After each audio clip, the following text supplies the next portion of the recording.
Said I wanted it back.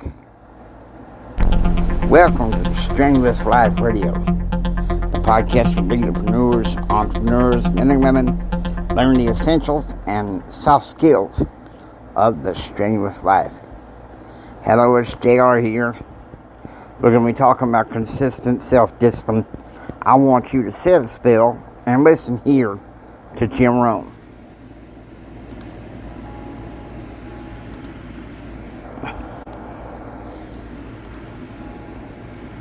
What's at the core of achieving the good life? The major key to the good life. The major key is not in learning how to set goals. It is not in learning how to better manage your time. It is not in mastering the attributes of leadership. Every day in 1,000 different ways, we are trying to improve ourselves by learning how to do things. We spend a lifetime gathering knowledge in classrooms, in textbooks, in experiences. Now, if knowledge is power, if knowledge is the forerunner to success, then why do we fall short of our objectives? Why, in spite of all our knowledge and in spite of our collective experiences, do we find ourselves aimlessly wandering, settling for a life of existence rather than a life of substance? There may be many answers to this question. Your answers may be different than your associates or your spouses or your friends. While there may be many answers to this question, the fundamental answer is the absence of discipline. Applying all that we know. That's the key word, discipline. Self-discipline. We might add one more word here, consistent. Consistent self-discipline. It doesn't really matter how smart you are or how much you know if you don't use it. It doesn't really matter that you graduated magna cum laude if you're stuck in a low-paying job. It doesn't really matter if you attended every seminar that comes to town if you don't apply what you've learned. Better than knowledge is applied knowledge. And once we've applied our knowledge, we must study the results of that process. Apply our knowledge, study the results, refine our approach. Finally, by trying and observing and refining and trying again, our knowledge will inevitably produce worthy results, admirable results.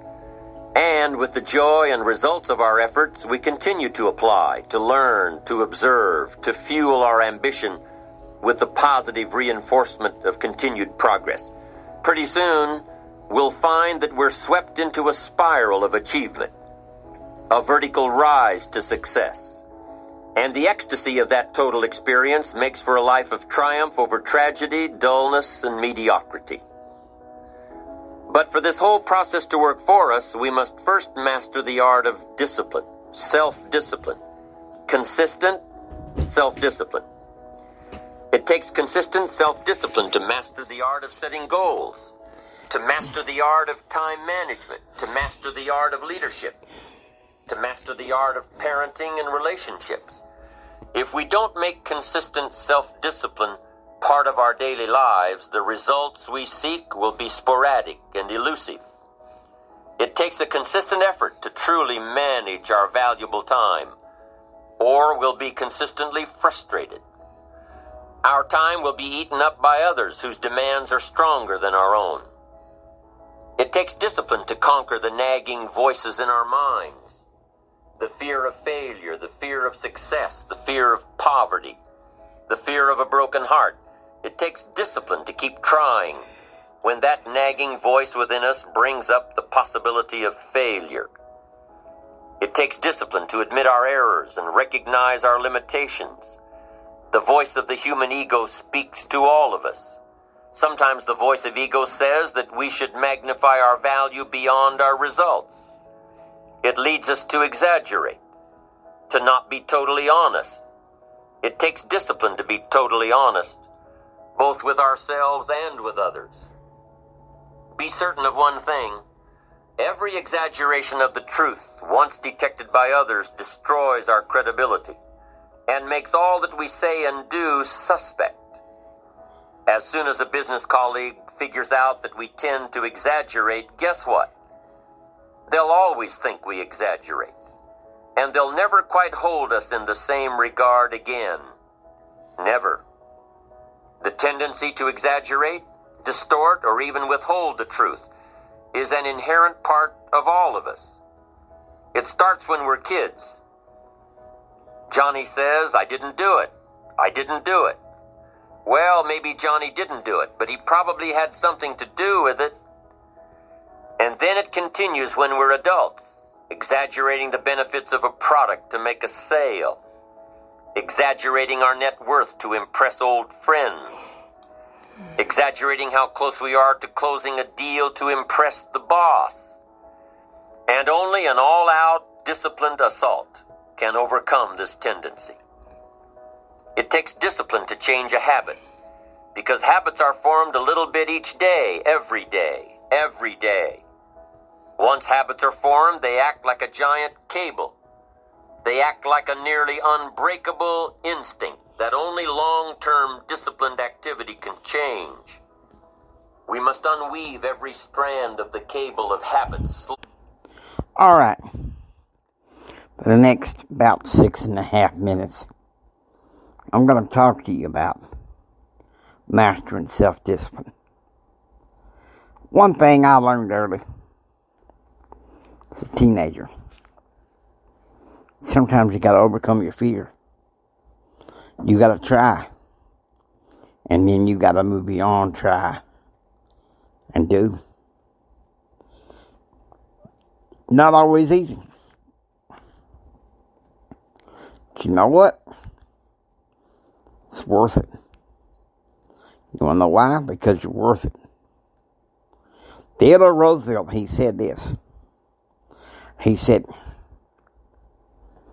"I wish to preach not the doctrine of ignoble ease, but the doctrine of a strenuous life. The doctrine of labor and heavy toil." He also said, "I should think that if a man is not able to work with his hands, should devote himself to the arts and sciences."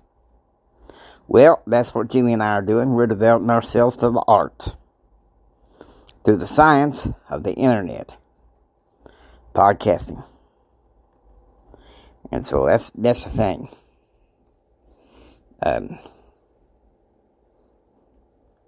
There's no doubt that you got to understand this. You guys remember what I talked about, the process of becoming? Well, you're going to have that process of becoming in order to have some degree of self-discipline. Okay? There's no way of getting around it. I know it sounds difficult. I know it sounds like something you don't want to hear.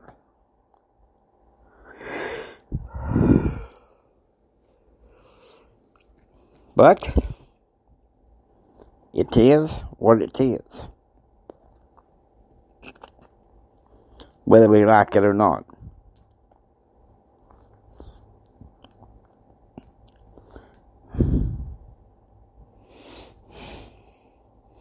Let me take you through the Bible. And why not? 2 verses that stand out for me. The first one is Proverbs chapter 25, verse 28. "He that hath no rule over his own spirit is like a city that is broken down and without walls." Sounds like a lack of self-discipline in this country, huh? Matthew 16, verse 24. These are the words of Jesus. "If any man will come after me, let him deny himself and take up his cross and follow me."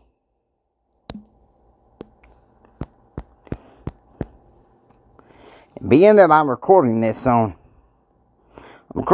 Saturday night, it's going to be released Sunday morning. We honor the Sabbath. So we got a topic we're dealing with on the Sabbath. we're going to find some way to use it to honor God.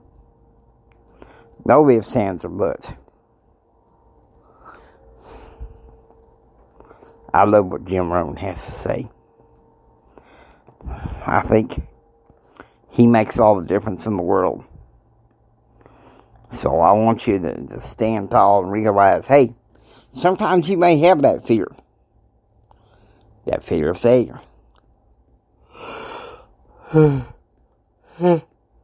That fear of rejection.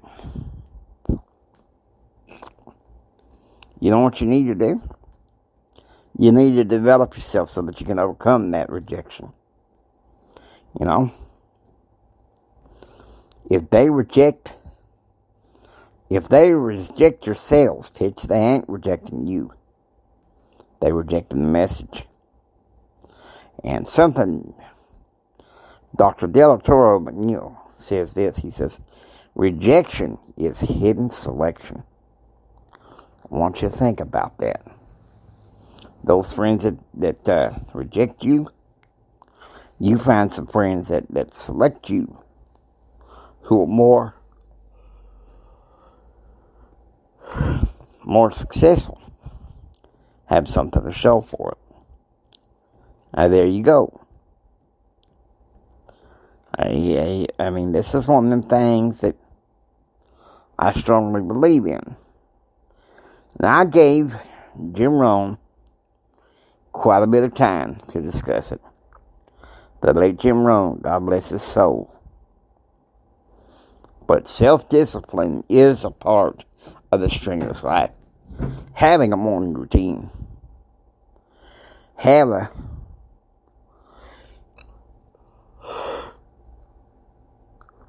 time where you make sales calls every day, if that's the industry you've been called to do.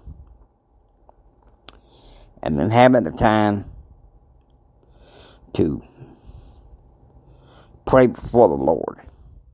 Exercise. Even have some good music. I hope you enjoy listening to Strenuous Life Radio. If you like what you hear, please subscribe. Become a part of the Strenuous Life Radio family. It's J.R. Hendricks saying until next time, don't just sit there and take it. Build your dreams so you can take it. Do what others don't so you can be what others won't. And do what others won't so you can have what others can't.